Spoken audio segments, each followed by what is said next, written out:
이번 영상에는 오버로드의 원작 소설 중 하펠페 신인편에 대한 스포일러가 있으니 시청에 주의해 주시기 바라며 영상 보시기 전에 구독과 좋아요는 콘텐츠 제작에 큰 힘이 됩니다.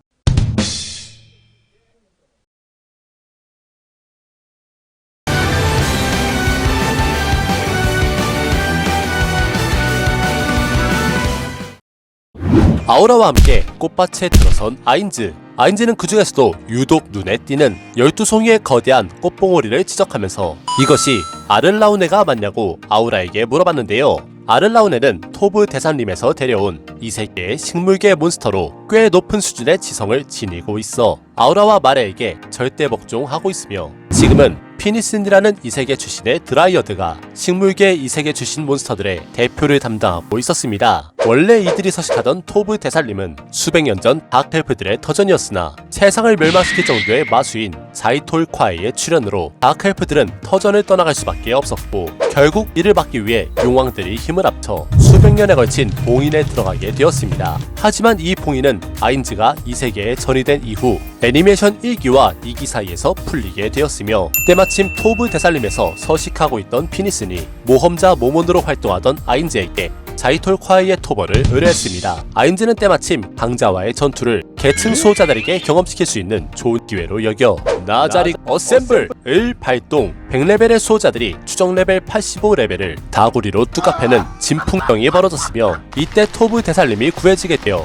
피니슨을 비롯한 몇몇 식물계 몬스터들이 나자릭으로 이주하게 되었습니다. 그리고 이 아를라우네들 또한 그때 넘어온 몬스터로 그들의 우두머리인 아를라우네 로드가 꽃봉오리와 함께 활짝 피어나 아인즈와 아우라에게 공손하게 인사했습니다. 로드의 겉모습은 줄기들이 한데 모여 만들어진 모습으로 인간으로 치면 혈관의 집합체 같은 느낌이라 아인즈는 징그럽다는 인상을 받았는데요. 그 중에서도 위로 치켜 세워진 눈매는 로블 상황구에서 만난 어떤 소녀가 떠오를 정도였습니다. 아우라는 나자릭의 절대적인 지배자이자 토브 대살림과 마도국의 왕인 아인즈를 로드에게 소개시켜 주었고, 이에 로드는 경외심을 가지고 두 팔을 벌리며 자신의 이름을 보라라고 소개, 아인즈에게 최대한의 경의를 표했습니다. 아인즈는 그녀의 이름과 머리카락을 바라보며 앞으로도 아우라와 마레의 지시를 따를 것을 명하였고, 이후 바로 원래의 목적이었던 포로 엘프들에게 향했는데, 얼마 이동하지 않아 그들은 마레와 엘프들의 모습을 확인할 수 있었습니다. 아인즈는 마레가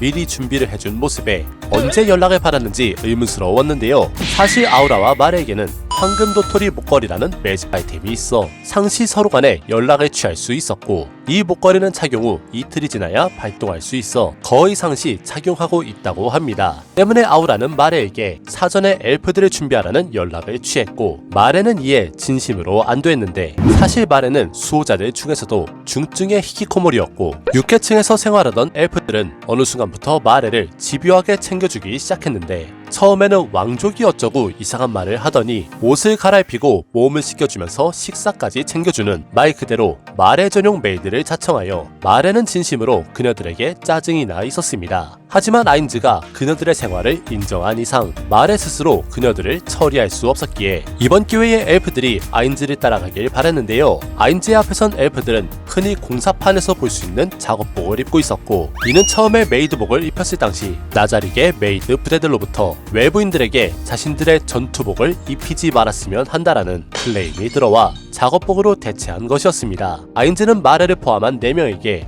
미리 낳아준 것에 대해 치하였고, 마레는 이를 기쁘게 받아들임과 동시에 엘프들은 고개를 땅에 처박을 정도로 공포를 느끼고 있었습니다. 아인즈는 나름대로 상사로서의 자세와 부하들의 감정에 신경 쓰고 있었지만, 언데드 특유의 정신작용에 대한 완전 내성 때문인지 상대방이 받는 압박감이란 것을 잘 이해할 수 없었는데요. 언젠가인가 코키토스와 훈련할 당시 아인즈는 명령을 거부하는 코키토스에게 자신을 향해 살기를 날려보라 강제한 적이 있었는데, 코키토스는 불경함을 무릅쓰고 아인즈에게 살기를 발산해 보았지만 정작 아인즈 자신은 그것을 알아차릴 수 없었습니다. 아무튼 아인즈는 눈앞에 엘프들이 두려운 감정을 가지고 있다면 시간을 들여서 그것을 천천히 바꾸면 된다고 생각했는데, 그를 위하여 아인즈는 장소를 바꾸기로 하였습니다. 나자릭 지하 대본묘의 제9계층에는 아인즈의 침실과 업무를 보는 집무실을 포함하여 목욕을 즐기는 욕실 등 기던들을 위한 거주 공간인 로열 스위트가 존재하는데, 알베도의 방과 라나 공주의 방, 플레아데스의 바도 이곳에 있었으며, 아인즈는 아우라와 마레를 포함한 엘프들을 9계층의 식당으로 데려왔습니다. 가볍게 뭐라도 먹으면서 얘기를 진행해보자 라는 것이 아인즈의 속셈이었지만 엘프들은 여전히 쭈뼛거리며 아우라와 마레에게 결정권을 넘겼습니다. 아인즈는 게이트를 열어 게이트의 관리자인 오레올 오메가에게 바로 9계층으로 이동할 게이트를 연결하라 명했습니다. 아인즈가 굳이 이렇게 번거로운 방식을 선택한 이유는 링 오브 아인줄고운을 지닌 존재가 현재는 아인즈 자신과 마레뿐이 없었으며 애초에 아인즈는 엘프들에게 반지의 능력을 보여줄 생각이 없었습니다. 아무튼 게이트를 통해 9계층의 식당으로 이동한 아인즈의 뒤를 아우라와 류미엘 그리고 엘프들 순으로 따라왔으며 뒤이어 마지막으로 마레가 도착했습니다. 아인즈는 엘프들의 정신 상태를 고려하여 근처에 있던 메이드에게 너희들 이외의 종족들은 잠시 출입을 금지하라 명하였고 명령받은 메이드는 동료들에게 승리의 미소를 날리며 즉시 명령을 수행하러 걸음을 옮겼습니다. 자신에게도 무언가 지시를 내려주지 않을까 메이드의 그러한 시선을 아인즈는 애써 무시하며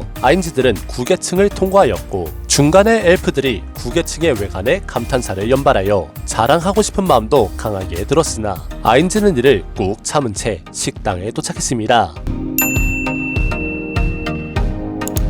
네! 오늘 이렇게 해서 오버로드의 15권 하펠페 신인편 3탄을 찍먹해봤습니다. 엘프들의 식당 이동 당시 애초에 6계층에서 순서대로 단계를 밟아 9계층으로 이동하면 되지 않느냐 라고 생각할 수 있지만 나자르게 제8계층인 황야는 오로지 아인즈만이 출입할 수 있으며 링 오브 아인줄고운을 사용하더라도 8계층에서 멀리 떨어진 장소에 전이 된다고 합니다. 추가로 3기 당시 노예로서 귀가 잘린 엘프들은 페스토냐가 신앙대 치유마법을 사용하여 원래대로 회복시켜 주었다고 합니다. 오늘 영상 재밌게 보셨다면 추천과 댓글 그리고 구독까지 부탁드리며 저는 다음 영상에서 인사드리도록 하겠습니다.